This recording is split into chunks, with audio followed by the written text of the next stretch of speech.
एक उक्ति भी है, कर्महीन नर पावत नहीं।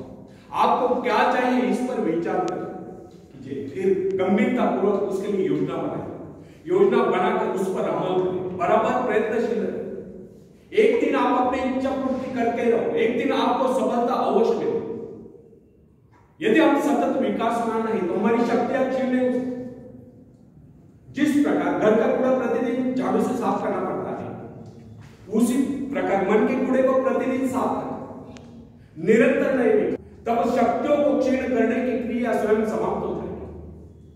हमारे मन तथा शरीर में निरंतर विकास की क्रिया जारी रहना स्वाभाविक है। इसमें बाधा तब पड़ती है जब दूषित विचार हमारे मन पर आक्रमण करते हैं। मन पर दूषित विचारों का आक्रमण तभी होता है जब हमारे मन में खालीपन होता है। जब तक हम अपने मन में विकास के विचार रखते हैं तब तक अवनति के विचार रह सकते हैं, प्रगति के विचार है तो अवनति के विचार रह सकते हैं।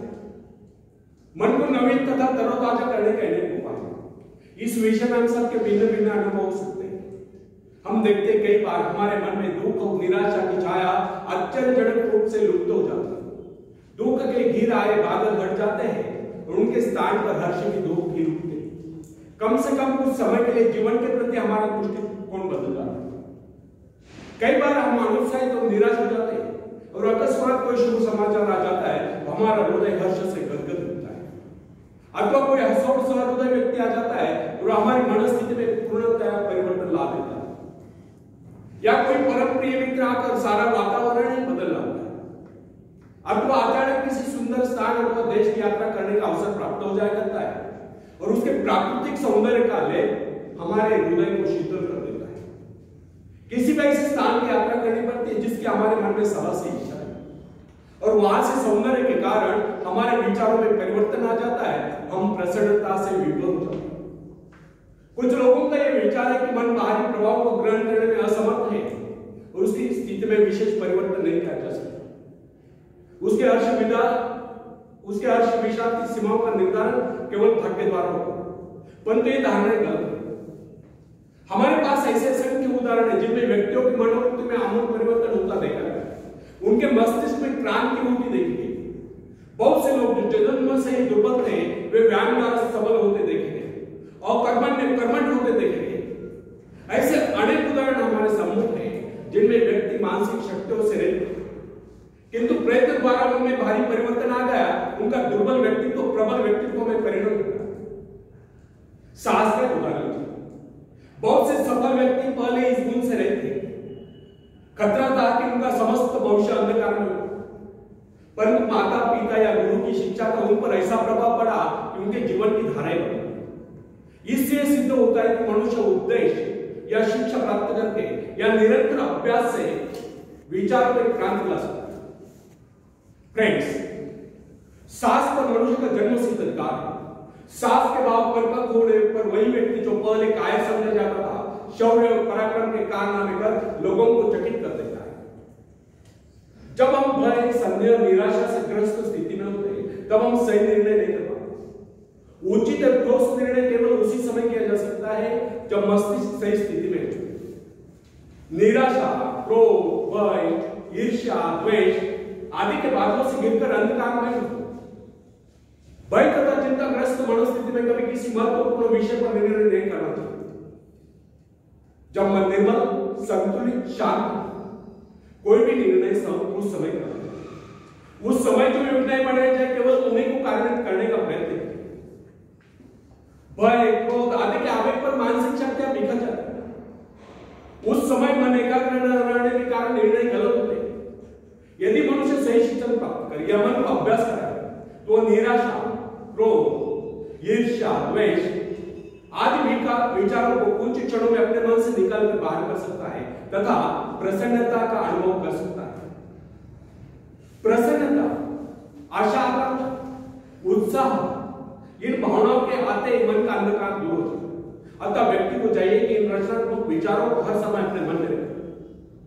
सभ्यता की प्रत्येक नई आवश्यकता मानव अस्तित्व को नई चुनौती देती है और जिस प्रकार जानवरों तथा मनुष्यों के शरीरों में जलवायु तथा वंश रक्षा के उद्देश्य से समय की आवश्यकता के अनुरूप लगातार सुधार होता चला गया है, उसी प्रकार आज के परिवर्तित आवश्यकता वाले संसार की मांग के अनुरूप मनुष्य को भी अपने मस्तिष्क को सुधार कर मुकाबले के लिए तैयार रहना होगा। मस्तिष्क पर जिन विषयों पर सोचने का भार आ पड़ता है उसी का अनुरूप अपने में परिवर्तन कर लेता है। वह नई कोशिकाओं का विकास कर लेता है, दुर्बल कोशिकाओं की मरम्मत कर लेता है तथा उन्हें मुकाबले के लिए तैयार कर लेता है। फ्रेंड्स, बड़े शहर के हलचल और शोरगुल में काम करने वाले व्यक्ति का मस्तिष्क विविध रूपों में विकसित होगा।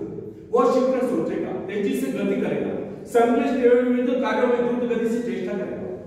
शीघ्र आप करने वाली विविध आपातकालीन क्रियाओं का मुकाबला करने के लिए वो तुरंत कार्यवाही करने का अभ्यस्त होता है। छोटे नगर कस्बे में रहने वाले व्यक्ति का मस्तिष्क भिन्न प्रकार से विकसित होगा, क्योंकि उसकी आवश्यकता इतनी विविध नहीं, उसे तुरंत बहुत से निर्णय करने की आवश्यकता भी नहीं। फ्रेंड्स, एक बार कदापि बोले कि प्रत्येक कार्य मस्तिष्क समूह नई चुनौती उपस्थित करता है और उसकी आवश्यकता के अनुरूप ही मस्तिष्क अपनी काबिलियत का विकास करेगा तथा विशेष काम के लिए अपने शक्तियों को बढ़ाता है। विभिन्न धंधों, नौकरियों, व्यापारों एवं व्यवसायों के लिए विभिन्न प्रकार के शारीरिक तथा मानसिक चेष्टाओं की आवश्यकता होगी। इन आवश्यकताओं में तीव्र गति से निरंतर परिवर्तन होता रहता है।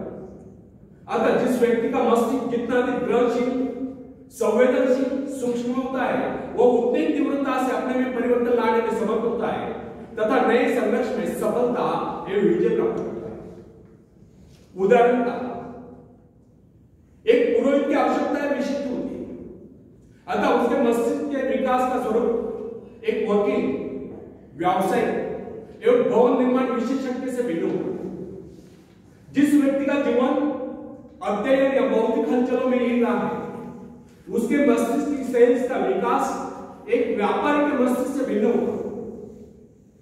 अध्यापक में विचारों की उन्मुक्तता, कार्यों में शिथिलता, भौतिक पदार्थ की प्राप्ति के आग्रह का अभाव एकांत प्रियता दिखाई देती, जबकि व्यापारी में समझदारी, दूरदर्शिता, चतुरता, नियमबद्धता, समयबद्धता और पूर्ति दिखाई देती।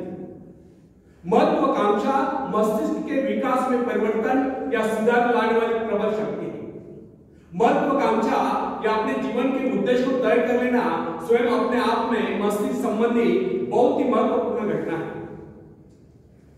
वैज्ञानिक लोग मस्तिष्क को विकसित करने की संभावना पर खोज करने में व्यस्त हैं। समय आएगा जब मस्तिष्क के विकास के रहस्य को मानव जान लेगा और इससे मनुष्य के चरित्र के विकास का कार्य सरल हो जाएगा। तब तक हमारे लिए इतना ही जान लेना पर्याप्त है।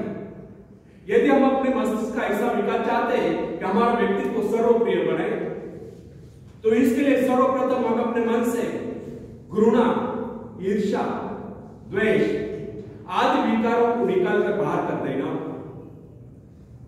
जब यह गुण हमारे भीतर नहीं होंगे, तब हम हर क्षेत्र में अपने पांव जमा सकते हैं, दुनिया जहां से सहयोग ले सकते हैं तथा सफलता की ऊंचाइयों को छू सकते हैं। आखिर में एक शेर मैं सुनाना चाहता हूं।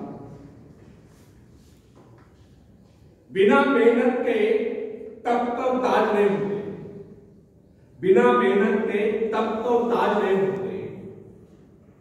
जिंदगी में रास्ते बनाए नहीं मिलते, उन्हें स्वयं बनाना पड़ता है।